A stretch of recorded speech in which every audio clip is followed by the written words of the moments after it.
Let's go. 2 cup, please. I've been a chef for over 50 years. Service. And I've come to realise that the food we eat tells a story about who we are. So I'm on a mission to find out what we all like to eat today. Oh, that is good. From our traditional dishes Long live the Yorkshire pudding. to those we've made our own. I mean, that is multifaceted Britain on one page. I'll meet producers, There you see a robot. It's picking them. I find a lot of craft beers too hoppy. Don't know why, but it tastes all right. some of our best chefs, We're picking scurvy grass. Crikey. Pretty punchy. plus those keeping traditions alive. We've just got to finish. I have no hope. I'll see how food brings us together. Dig in. Lovely, that sort of hot garlic. Fabuloso. And from my home in Padstow, I'll bring you great dishes of my own. Love stuff like this. So join me as I unearth the stories behind the food we all love to eat today.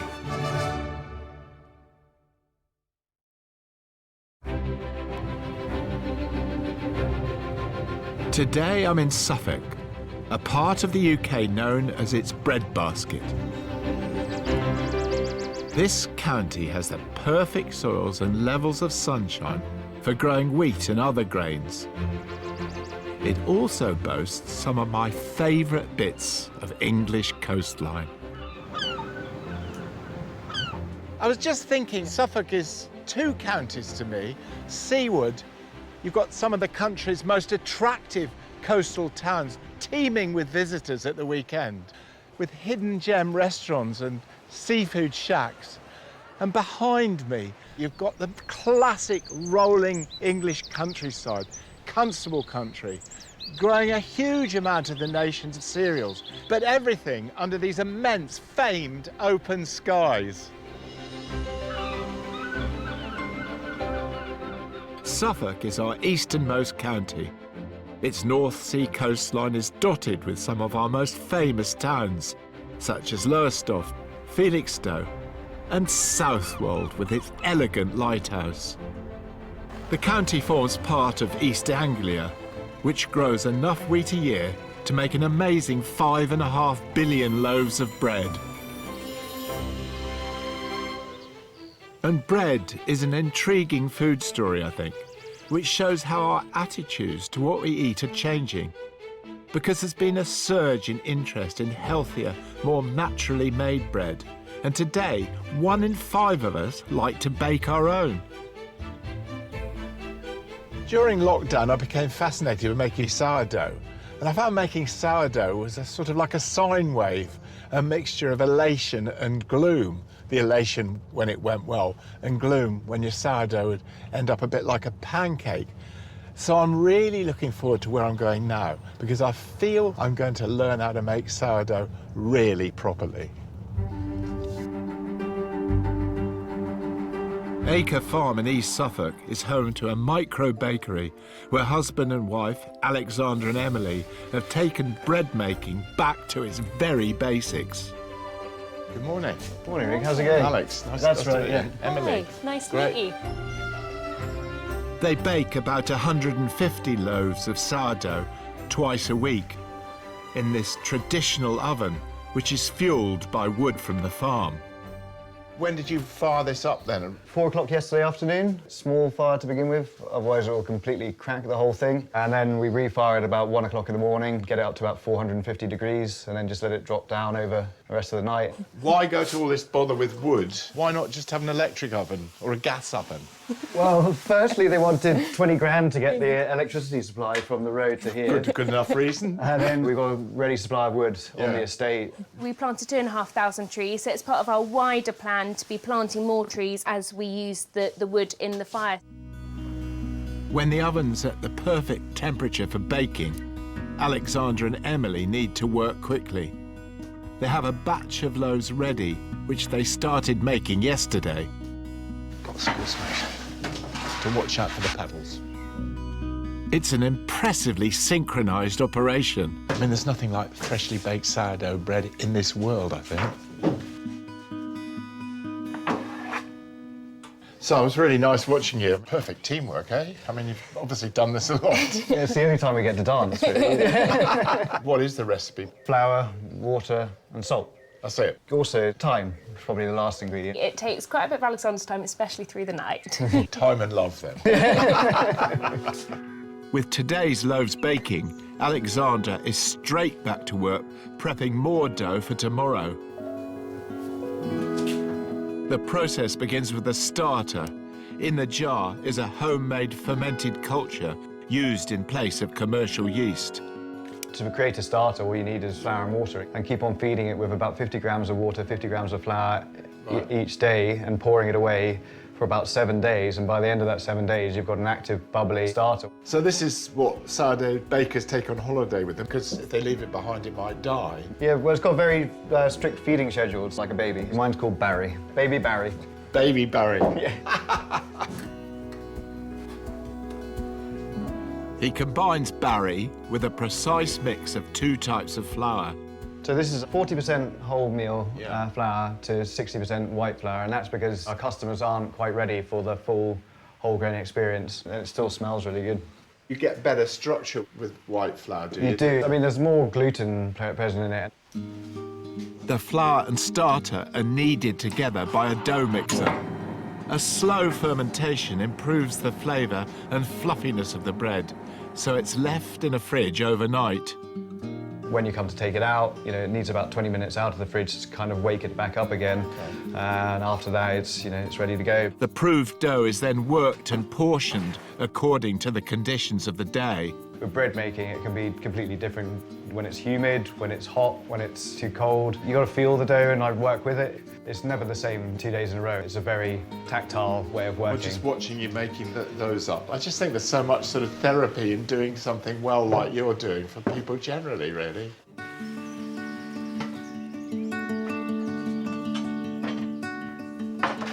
Well, needless to say, the moment I've been waiting for, Yeah. just itching to try it.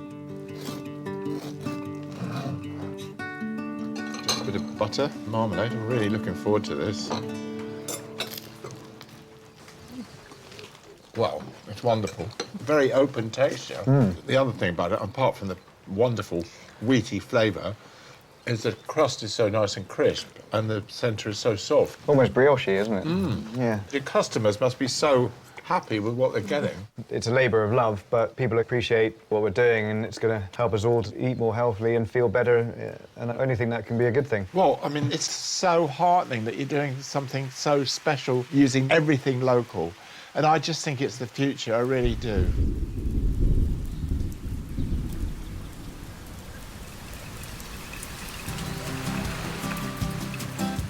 I've got a great recipe which uses sourdough bread.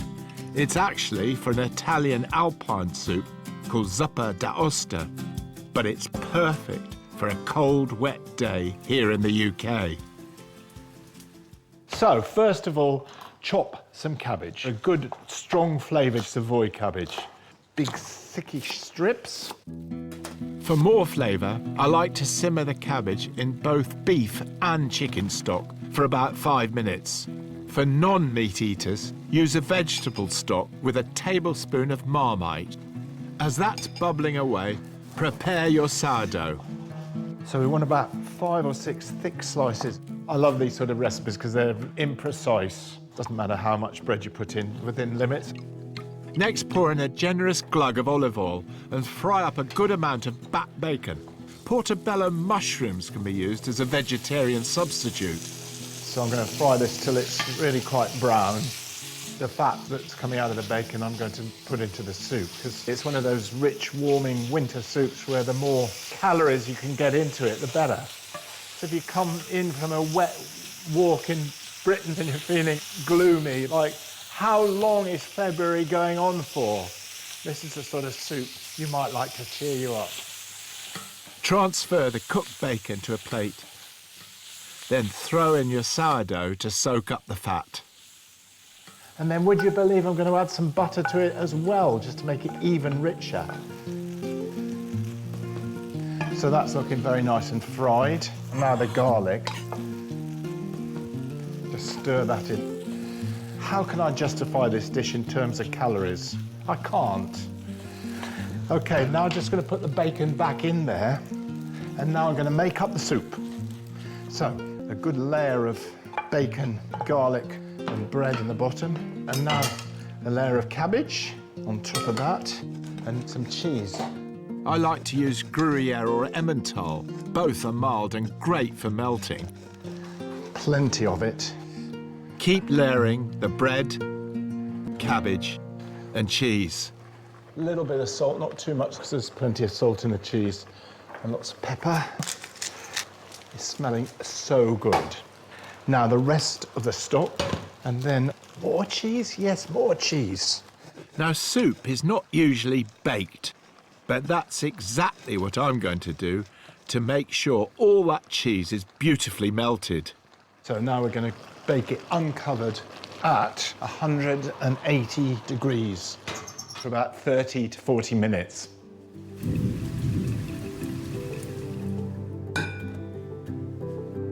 It looks and smells spectacular, and I can't wait to tuck in. I mean, it's just lovely. Slow-cooked cabbage just adds so much extra dimension to what is an absolutely wonderful soup. Do you know, I can't think of a better dish for a cold winter's day.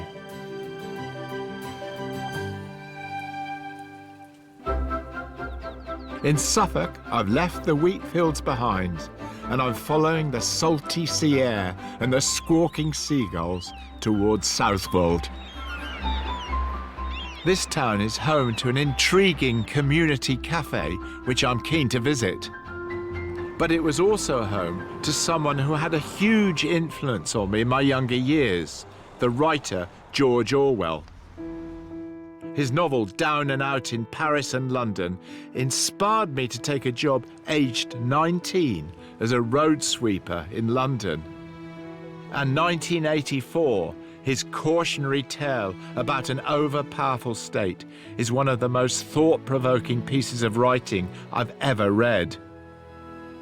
Orwell saw himself as an advocate for social justice, so I think he would have thoroughly approved of Canteen, which, set in the grounds of an old hospital, is a cafe with compassion at its heart. It strives to make good food available to all with a compelling idea: pay what you can lunches. We're walking in here. It's just a very lovely space. Thank you. So just tell me, I mean, this is like a community canteen. Yes, so the canteen is kind of part restaurant, part community centre. Yeah, yeah. So all around us is social housing, affordable housing. There's quite a lot of poverty in a beautiful rural area, just the same as in Cornwall, actually. Yeah. Everyone should be eating like this, Yeah. but I know it's not accessible to everyone. So we've started a pay what you can community lunch on the last Sunday of the month. We're just about to have our 6th one in June. Does it not present the customer with a bit of a dilemma? It does present them with a dilemma. So we will have a suggested price, and some might not pay at all, some might pay less than the meal, and some might pay, what is quite a lot more than the meal is worth. It's definitely not easy, but that's where the accountancy background comes handy. I could write up a few business plans. Maybe one day, not so long from now, will be everything is pay what you can. I just think it's a very sort of important idea, getting the community involved. The whole model is so interesting and so hopeful, really. Nicola is going to cook me a typical lunch she serves here, using ingredients from local suppliers. So what are you making? A rainbow chard and St Jude curd tart. Fabulous. Loving the look of that cheese. That's English pecorino. Is that local butter? Yeah, that's the Bungie raw milk butter, made not far away from here. And what about all that thyme there, then? It's organic, and it's going into the pastry. Well, I'm looking forward to trying it. I'm just going to let you get on with it. I do like a flavoured pastry, and this one has flour, butter, thyme, and pecorino cheese. It looks delicious. Adding water, Nicola forms the dough, which she leaves to chill. Making the tart filling begins with chopping locally grown rainbow chard, using both the leaves and the stems. The tougher stems are sautéed first with chopped red onion, seasoned, and then the leaves added. Next, she takes some confit garlic, which has been slow roasted in oil for a sweeter, more mellow flavour, and adds this to the cooked chard. The pastry is now chilled and ready to use. Nicola layers in the chard mix and tops with a cow's curd cheese. She then moves on to finishing the tart, mixing eggs, cream, and more of that lovely pecorino cheese. She pours this luxurious creamy mix over everything and pops the tart into the oven. After 45 minutes of baking, the tart is served with a dressed green salad and a sprinkling of pecorino. It looks mouth-watering. That's very pretty. Oh, it's beautifully cooked. Oh, it's great. And I bet you can tell me where all these vegetables, the flowers come from. I can tell you exactly where they're from, who grew them. Everything we use in our kitchen is completely traceable. The vision and food at Canteen is inspiring, all the more so when Nicola tells me ill health nearly stopped the whole venture from opening. We just got the kitchen installed, and then I found out I had breast cancer 2 weeks before we were due to open. Of all times for it to happen. So I would say you're a fighter. I think I am. I just believe in this so much. It's such a beautiful place to work, and it makes me happy doing this. I think you're doing a great job. Thank you. Vegetables. Yeah, definitely,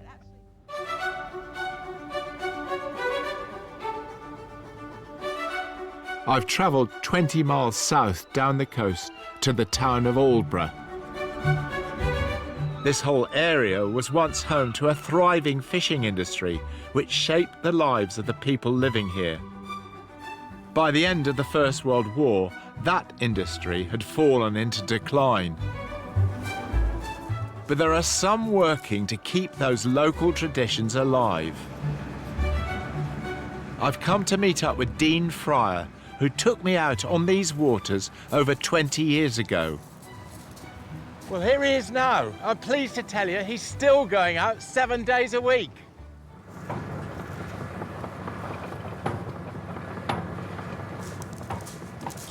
Morning. Good morning. Nice to see you. Nice to see you. It's been too. a while. Lovely load of bass. And some lobsters. Yeah, there's a few lobsters. That's good. Still early on in the season. What time did you start today? 3:30. That's a lay-in this morning. I'm ashamed to say that I'm slightly relieved I wasn't out on the sea that early this morning, but it's great to be here to see his fresh haul. That's a hell of a nice catch, actually. How's fishing generally now, then, as compared with 20 years ago? Yeah, on the whole, mustn't grumble. Spring, summer and autumn is still good, Yeah. but the winter fishing is not very good. The cod are just gone now, and that's all due to global warming. Water's just not cold enough for them. I'm afraid it's a story I hear wherever I go. After more than 40 years, Dean is now the only fisherman who goes out regularly. So why do you think young people don't come into fishing anymore, then?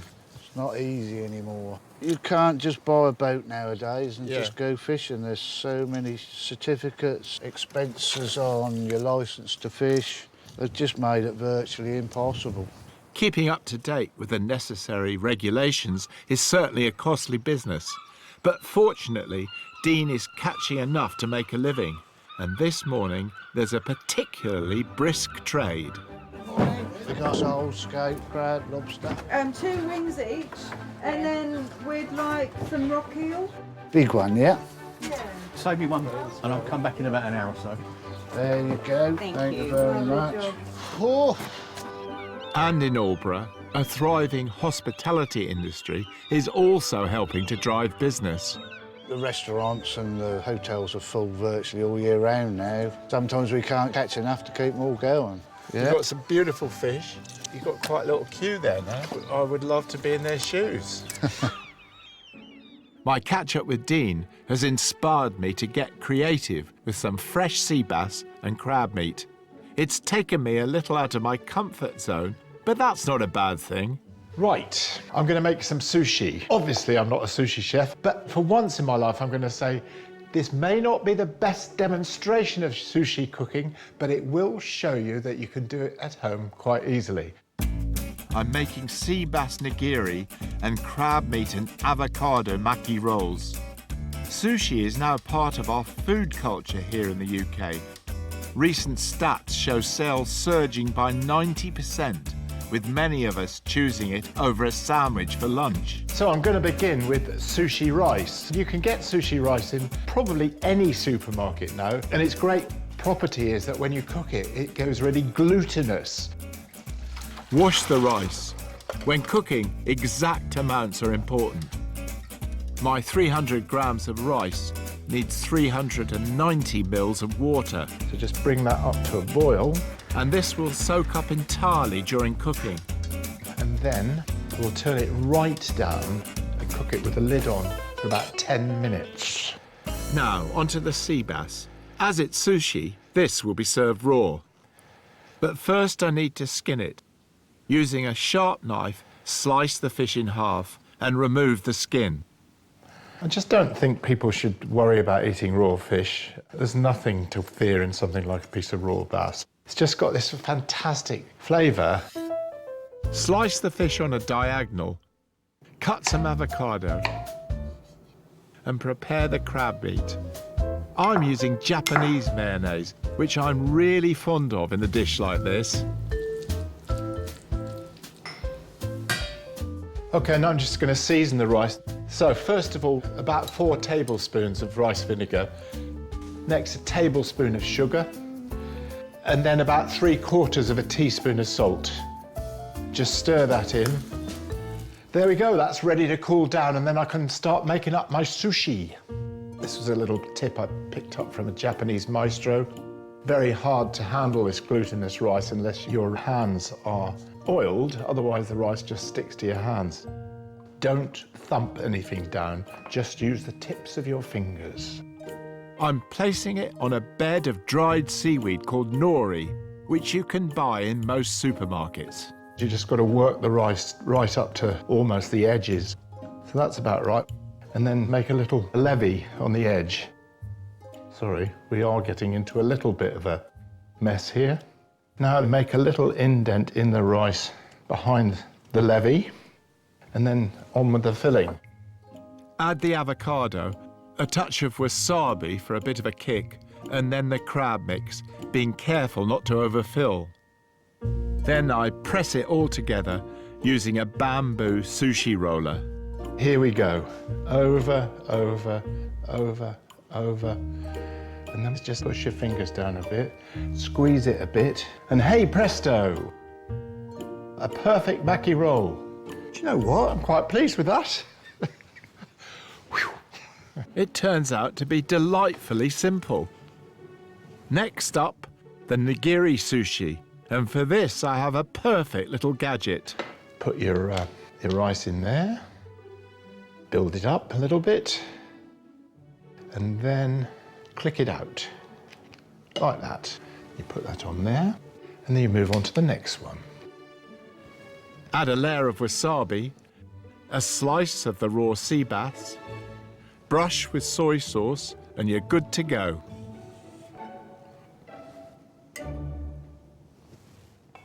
So, let's just try one. Just a total delight. And the nigiri, a bit more soy. That's so lovely. I mean, it's just such a great way of appreciating beautifully fresh fish. But it's just a light lunch, perfect.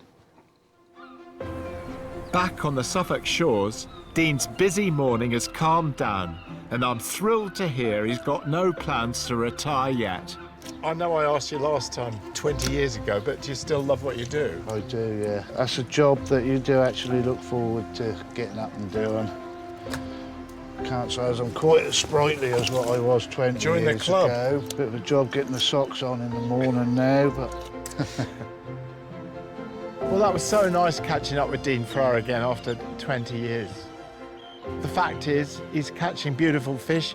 He's selling direct to the public, so he's getting the whole value of his fish for himself, which I think is great. One of the problems with the fisherman really is that it's the middleman, as in so many cases, that makes most of the money. Knowing that fish of that quality and freshness was on sale just on the beach like that, that would be a reason for coming here in itself.